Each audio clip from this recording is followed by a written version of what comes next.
สวัสดีค่ะสถานีวิทยุกระจายเสียงแห่งประเทศไทยจังหวัดแพร่ขอเสนอข่าวท้องถิ่นประจำวันพฤหัสบดีที่ 12 กุมภาพันธ์ พุทธศักราช 2569 โดยมีหัวข้อข่าวดังต่อไปนี้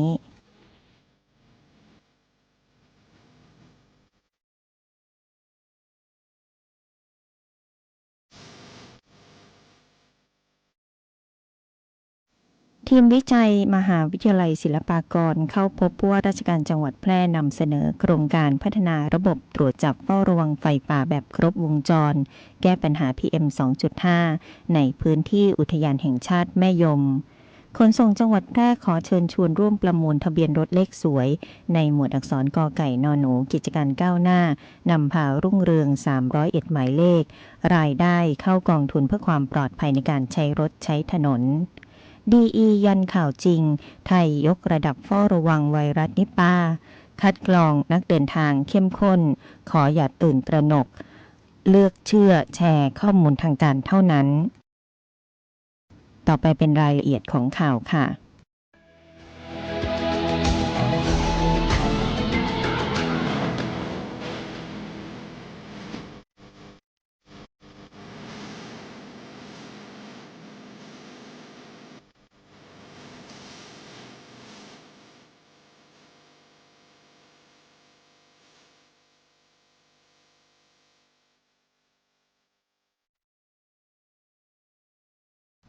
ทีมวิจัยมหาวิทยาลัยศิลปากรเข้าพบว่าราชการจังหวัดแพร่นำเสนอโครงการพัฒนาระบบตรวจจับเฝ้าระวังไฟป่าแบบครบวงจรแก้ปัญหา PM 2.5 ในพื้นที่อุทยานแห่งชาติแม่ยม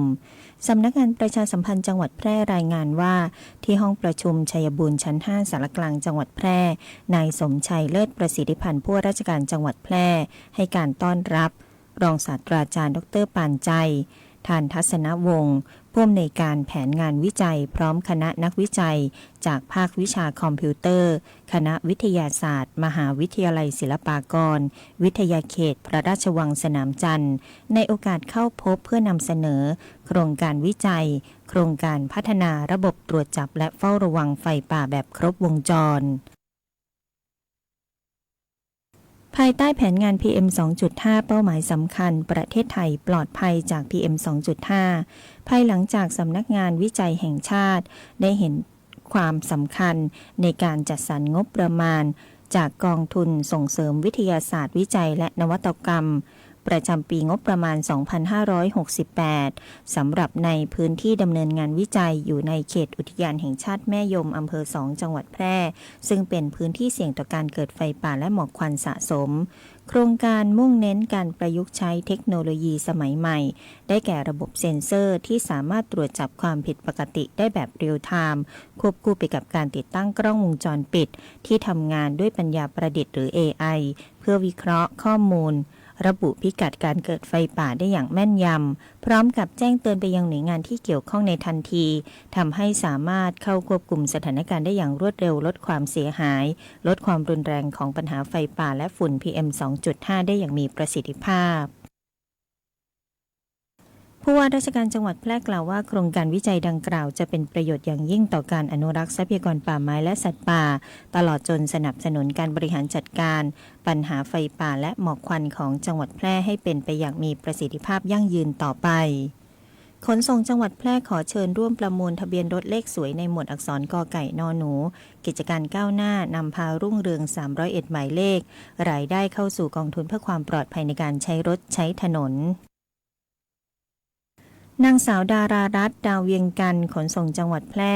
แถลงข่าวเชิญชวนให้ประชาชนร่วมประมูลทะเบียนรถเลขสวยซึ่งเป็นที่ต้องการและเป็นที่นิยมของประชาชนเลขสวยของจังหวัดแพร่ในครั้งที่ 8 ในหมวดอักษรกอไก่นอหนูกิจการก้าวหน้านำพารุ่งเรืองจำนวน301หมายเลขเพื่อสนับสนุนส่งเสริมโครงการหรือแผนพัฒนาด้านความปลอดภัยในการใช้รถใช้ถนนของกรมการขนส่งทางบกสนับสนุนค่าอุปกรณ์ช่วยเหลือผู้พิการอันเนื่องมาจากการประสบภัยจากการใช้รถใช้ถนนในส่วนที่นอกเหนือจากค่าสินใหม่ทดแทนตามพระราชบัญญัติคุ้มครองผู้ประสบภัยจากรถพุทธศักราช 2535 รวมทั้งสนับสนุนการศึกษาวิจัยด้านความปลอด ดภัยทางถนนการเผยแพร่องค์ความรู้สู่สาธารณชนตลอดจนการบริหารงานตามพันธกิจของกองทุนเพื่อความปลอดภัยในการใช้รถใช้ถนนและการพัฒนาองค์กรให้มีสมรรถนะสูงสำหรับการลงทะเบียนเข้าร่วมประมูลสามารถลงทะเบียนได้ทางวาจาและทางอินเทอร์เน็ตผ่านเว็บไซต์ www.ทะเบียนรถ .com ตั้งแต่บัดนี้เป็นต้นไปและจะปิดประมูลในวันเสาร์ที่ 28 กุมภาพันธ์ 2569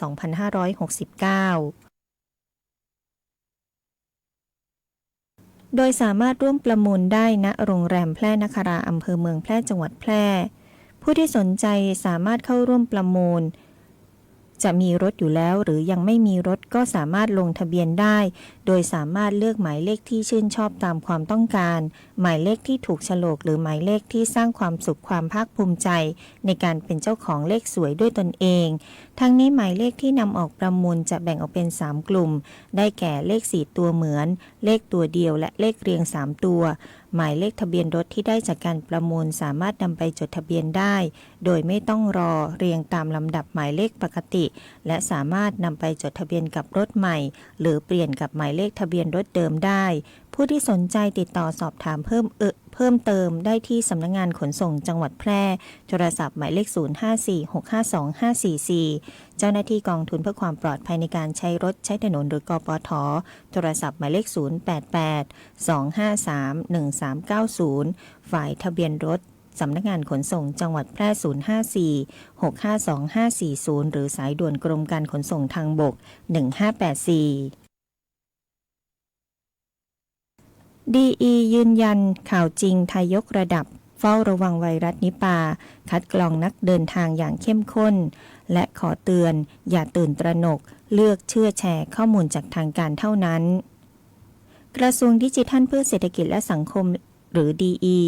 ฝ่ายข้าราชการประจำได้กล่าวถึงการมอนิเตอร์และการรับแจ้งข่าวปลอมในศูนย์ต่อต้านข่าวปลอมของประเทศไทยเป็นไปตามนโยบายของการป้องกันแก้ไขปัญหาภัยมั่นคงและภัยทางสังคมของนายชัยชนกชิดชอบรัฐมนตรีว่าการกระทรวงดิจิทัลเพื่อเศรษฐกิจและสังคมโดยยกระดับความสำคัญสร้างความตระหนักรู้เท่าทันภัยอาชญากรรมทางเทคโนโลยีข่าวปลอมและข้อมูลบิดเบือนทั้งนี้ในวันที่10กุมภาพันธ์2569ได้มีการตรวจพบข้อความทั้งหมด 165,084 ข้อความโดยมีข้อความที่ต้องดำเนินการตรวจสอบทั้งสิ้น 9,130 ข้อความสำหรับช่องทางที่มีการพบเบาะแสมากที่สุดจะเป็นข้อความที่มาจากโซเชียล9,053 ข้อความตามมาด้วยช่องทางของ Facebook 77 ข้อความโดยเป็นเรื่องที่ต้องดำเนินการตรวจสอบทั้งหมด31เรื่องได้รับผลกระทบจากหน่วยงานที่เกี่ยวข้อง6เรื่องในจำนวนนี้เป็นข่าวที่ได้รับความสนใจจากประชาชนมากที่สุด8เรื่องซึ่งเป็นข่าวจริง3เรื่องข่าวปลอม4เรื่องข่าวบิดเบือน1เรื่องสำหรับข่าวจริงที่ได้รับความนิยมได้แก่เรื่องไทยยกระดับเฝ้าระวังหลังเชื้อไวรัสนิปาเดินหน้าคัดกรองนักเดินทางอย่างเข้มข้นอันดับที่2ข่าวบิดเบือนเรื่องไทยรุกล้ำอธิปไตยบุกสร้างกำแพงและบังเกอร์พื้นที่บริเวณบ้านหนองจานอันดับ3ข่าวปลอมเรื่องธนาคารกรุงไทยประกาศยกเลิกเครดิตบูโรพร้อมช่วยเหลือประชาชนและให้ยืมคนละ 200,000 บาทผ่านบัญชี TikTokอันดับ4ข่าวปลอมเรื่องการบินไทยตกทะเลจีนใต้อันดับ5เรื่องฝุ่น PM 2.5 ข่าวจริงส่งผลต่อระบบประสาทและพัฒนาการด้านสมองของเด็กอันดับ6ข่าวปลอมเรื่องมนตรีวัฒนธรรมกัมพูชาขึ้นทะเบียนบั้งไฟเป็นมรดกแห่งชาติขอให้ไทยหยุดอ้างความจำเป็นและความเป็นเจ้าของวัฒนธรรม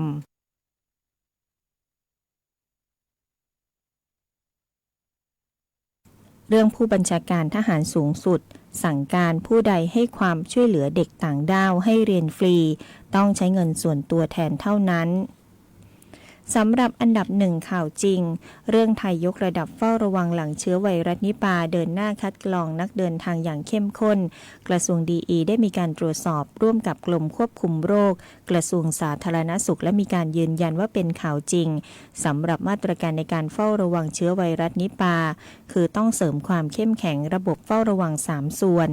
ด่านควบคุมติดต่อระหว่างประเทศโดยคัดกรองผู้เดินทางจากรัฐเบงกอลตะวันออกหากพบผู้ป่วยที่สงสัยต้องแยกกักและส่งตัวไปที่โรงพยาบาลสถานพยาบาลเพิ่มความไวในการเฝ้าระวังปรับแนวทางในการรักษาการเฝ้าระวังสอบสวนและแจ้งเตือนแพทย์โดยเฉพาะผู้ที่มีประวัติการเดินทางสัมผัสเสี่ยงและชุมชนโดยเสริมระบบแจ้งเตือนผ่านอสม.อสส.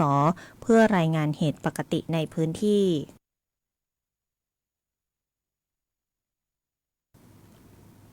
และต้องมีการเตรียมรองรับผู้ป่วยผู้ต้องสงสัยโดยเตรียมความพร้อมที่ห้องปฏิบัติการในการตรวจสอบสถานพยาบาลเตรียมห้องแยกควบคุมการติดเชื้อและอุปกรณ์ป้องกันในส่วนบุคคลการป้องกันการติดเชื้อในโรงพยาบาลแยกตัวผู้ป่วยตามความเสี่ยงและจัดระบบส่งต่อเก็บสิ่งส่งตรวจอย่างปลอดภัยสื่อสารความเสี่ยงเชิงรุกต่อประชาชนโดยผู้ที่เดินทางไปอินเดียให้ติดตามข้อมูลข่าวสารจากแหล่งข้อมูลทางการหลีกเลี่ยงการไปในพื้นที่ที่มีการระบาดหลีกเลี่ยงการสัมผัสค้างคาวสุกรและสัตว์ป่าทุกชนิดหลีกเลี่ยงในพื้นที่ที่มีค้างคาวอาศัยอยู่การเข้าไปในโรงพยาบาลโดยไม่จำเป็นไม่ใกล้ชิดผู้ที่มีอาการไข้ไอหายใจลำบากหรือมีอาการผิดปกติระบบประสาทสวมหน้ากากอนามัยในสถานที่แออัดและรักษาสุขอนามัยส่วนบุคคลหลังกลับมาประเทศไทยให้สังเกตอาการ21วันหากมีไข้ปวดศีรษะอ่อนเพลียไอและมีอาการทางระบบทางเดินหายใจระบบประสาทให้รีบพบแพทย์ในทันทีและแจ้งประวัติการเดินทางและให้มีการบูรณาการ One Health โดยประสานกรมอุทยานแห่งชาติกรมปศุสัตว์และสถาบันวิชาการเฝ้าระวังค้างคาวแม่ไก่สัตว์เลี้ยงและเตรียมแผนตอบโต้เมื่อพบผู้ป่วยต้องสงสัยอย่างไรก็ตามกระทรวงดีมีความห่วงใยประชาชนเรื่องความตระหนักรู้เท่าทันข่าวปลอมที่ถูกแพร่กระจายบนสื่อออนไลน์สื่อโซเชียลซึ่งหากขาดความรู้เท่าทันส่งต่อข้อมูลข่าวปลอมทำให้เกิดการหลงเชื่อจะเป็นการสร้างความเข้าใจที่คลาดเคลื่อนสร้างความเสียหายต่อชีวิตทรัพย์สินหรือข้อมูลส่วนบุคคลและอาจจะส่งผลกระทบต่อประชาชนเป็นวงกว้างโดยขอให้ประชาชนได้เลือกแชร์ข้อมูลที่เป็นประโยชน์ซึ่งจะได้รับการเผยแพร่จากหน่วยงานที่เป็นทางการเท่านั้นควรตรวจสอบข้อเท็จจริงให้ดีหรือตรวจสอบลิงก์เว็บไซต์ให้แน่ชัด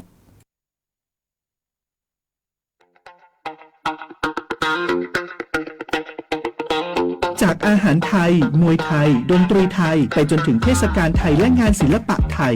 วันนี้ซอฟต์พาวเวอร์ทั้ง14สาขากำลังส่งพลังครั้งใหญ่ไม่ใช่แค่ผลักดันวัฒนธรรมสู่ระดับโลกแต่คือฟันเฟืองสำคัญที่ขับเคลื่อนเศรษฐกิจไทยให้ก้าวไปข้างหน้าสร้างโอกาสสร้างอาชีพกระจายรายได้สู่ชุมชนและพี่น้องประชาชนโดยตรงเปลี่ยนต้นทุนทางปัญญาให้กลายเป็นสินค้าวัฒนธรรมนำผลกำไรสู่ประเทศซอฟต์พาวเวอร์ไทยเศรษฐกิจกินได้เพื่อชีวิตที่ดีขึ้นของคนไทยทุกคนสำนักงานประชาสัมพันธ์ที่3กรมประชาสัมพันธ์ตาขวางเดินโซเซห่างตกลิ้นห้อยน้ำลายย่อยแม่นเลยเจ้าสัตว์เลี้ยงของท่านกำลังเป็นโรคพิษสุนัขบ้าเพื่อบ่ให้มีการสูญเสียชีวิตจากโรคพิษสุนัขบ้าเฮาผู้คนต้องเป็นส่วนหนึ่งในการเฝ้าระวังป้องกันควบคุมและบูรณาการร่วมกันกำจัดโรคพิษสุนัขบ้าให้หมดไปจากประเทศไทยและบ่ได้ลืมว่าสัตว์เลี้ยงลูกด้วยนมกูชนิดเป็นโรคพิษสุนัขบ้าเฮาต้องเฝ้าระวังสัตว์ปลอดโรคขนปลอดภัยจากโรคพิษสุนัขบ้า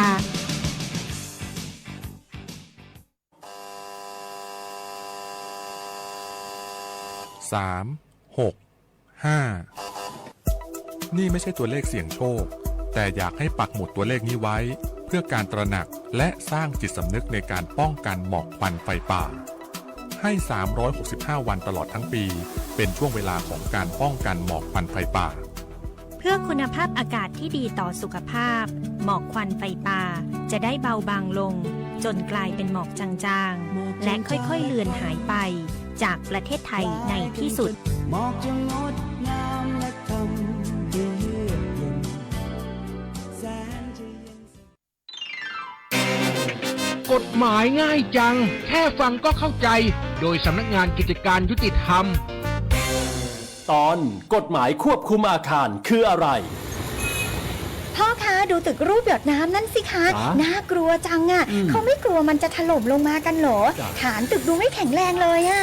ไม่หรอกลูกตึกพวกนี้นะก่อนที่จะมีการก่อสร้างเนี่ยก็ต้องร่างแปลนเพื่อขออนุญาตและต้องผ่านกฎหมายควบคุมอาคารด้วยถึงจะสร้างได้นะกฎหมายควบคุมอาคารมีด้วยเหรอคะหนูเพิ่งเคยได้ยินน่ะมีสิคะกฎหมายควบคุมอาคารก็คือกฎหมายที่ต้องการควบคุมการก่อสร้างอาคารให้มีความมั่นคงแข็งแรงมีระบบความปลอดภัยสำหรับผู้ใช้อาคารเช่นระบบป้องกันอัคคีภัยระบบการระบายอากาศวัสดุในการก่อสร้างให้มีความเป็นระเบียบเรียบร้อยสวยงามและมีการจัดการด้านการรักษาคุณภาพสิ่งแวดล้อมเช่นการจัดให้มีระบบบำบัดน้ำเสียก่อนปล่อยลงสู่ทางระบายน้ำสาธารณะเป็นต้นโดยกฎหมายควบคุมอาคารที่ว่านี้กรมโยธาธิการและผังเมืองเป็นผู้ดูแลอยู่ค่ะ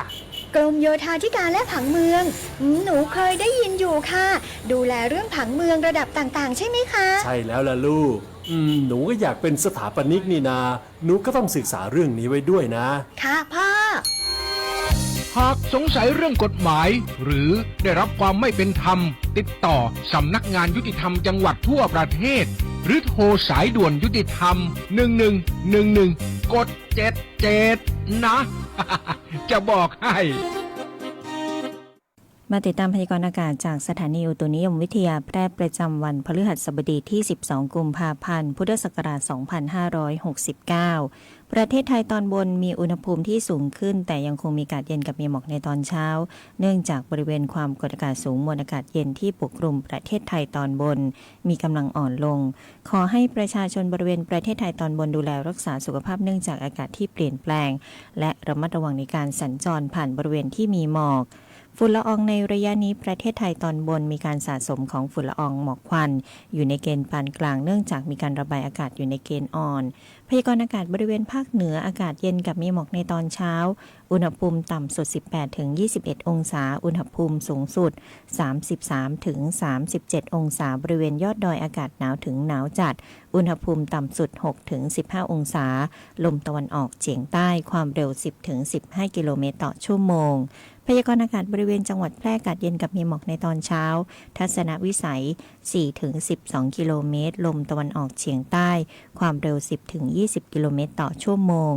คาดว่าอุณหภูมิสูงสุดบ่ายวันนี้ประมาณ 35 องศาอุณหภูมิ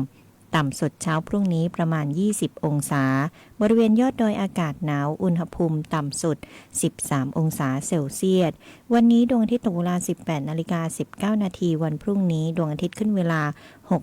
6:48 นาทีค่ะจบการนำเสนอข่าวท้องถิ่นขับรถมีน้ำใจรักษาวินัยจราจรพิรุณพรแสงสร้อยอ่าน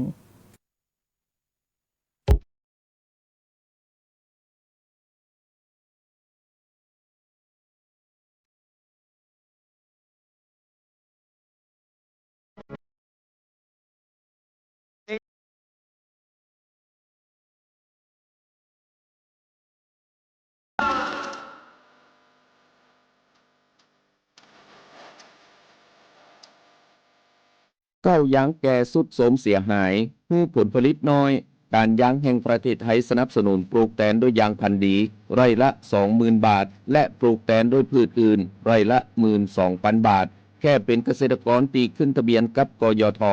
มีส่วนบนพื้นที่ดินถูกกฎหมายเก้ายางอายุเกิน25 ปียื่นกำขอได้ตามสิทธิ์เลือกรูปแบบปลูกแตนทั้งปลูกยางพันธุ์ดีไม่ยืนต้นเศรษฐกิจหรือสวนยางยั่งยืนมีเงินทุนพร้อมช่วยเหลือติดต่อได้ที่054 069 605การยางแห่งประเทศไทยจังหวัดแพร่